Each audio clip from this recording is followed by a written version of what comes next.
Live at 5. Good evening. 7 News is live at 5, working to learn more about a string of shootings that took place overnight in Anderson County. They took place on Montague Street, Gamewell Court, and Hudgens Street between 11:30 last night and 3 this morning.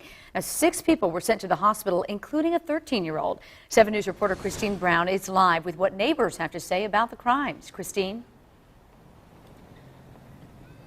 Well, neighbors are, of course, shaken up, and they're nervous because of how these shootings happen but within such a short period of time of each other and distance of each other. Tonight, they're just hoping that the people responsible for this violence are taken off of the streets soon. Last night, I heard a boom, but I don't know where the boom came from, but I was in the bed asleep. This sleepy neighborhood, according to neighbors, was jolted late Tuesday night.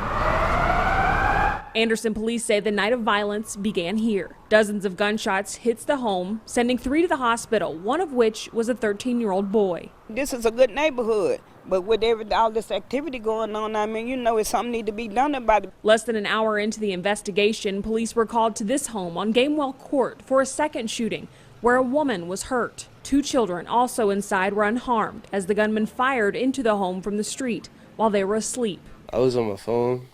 And I started hearing shooting. I thought, was it fireworks? I was like, nah, it ain't July 4th. It ain't the beginning of the year. So I was like, it's gunshots.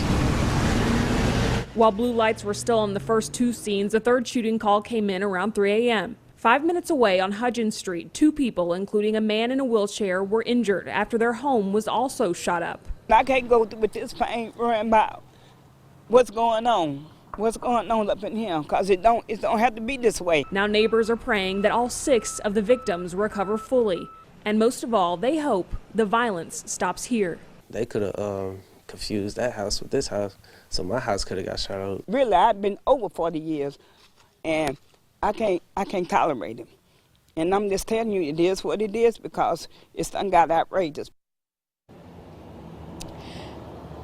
Now, Anderson police says they were called to 3 other shootings last night, but once they got there, none of those were founded. Anderson County says they were also called to a shooting into a dwelling. When they got there, they said that no one was hurt, but they are working with Anderson police to figure out if it has any connection to these other shootings. As for the conditions of the victims, the latest we've heard is that 13-year-old boy is still in critical condition at the hospital tonight, and no arrests have been made just yet. But Anderson police say if you know anything, to give them a call. We're live in Anderson. I'm Christine Brown, 7 News. So much violence in one small area. It's insane. Yeah, and I know, Christine, you were mentioning police are trying to look in to see if they're connected. Is there any similarities that would lead us to believe they might be? So I just talked to Anderson police not long ago, and they said during their investigation today they have been able to make a connection between the home on Hudgens and the home on Gamewell. They say that there's members from the same family that live at both of those homes. As for the other homes, they still haven't made connections yet, but they say between all of these homes, one of the common factors is that dozens of shots were fired into them. They haven't been able to say what kind of gun was used at all of those because of the investigation, but that was a similarity. As for the one on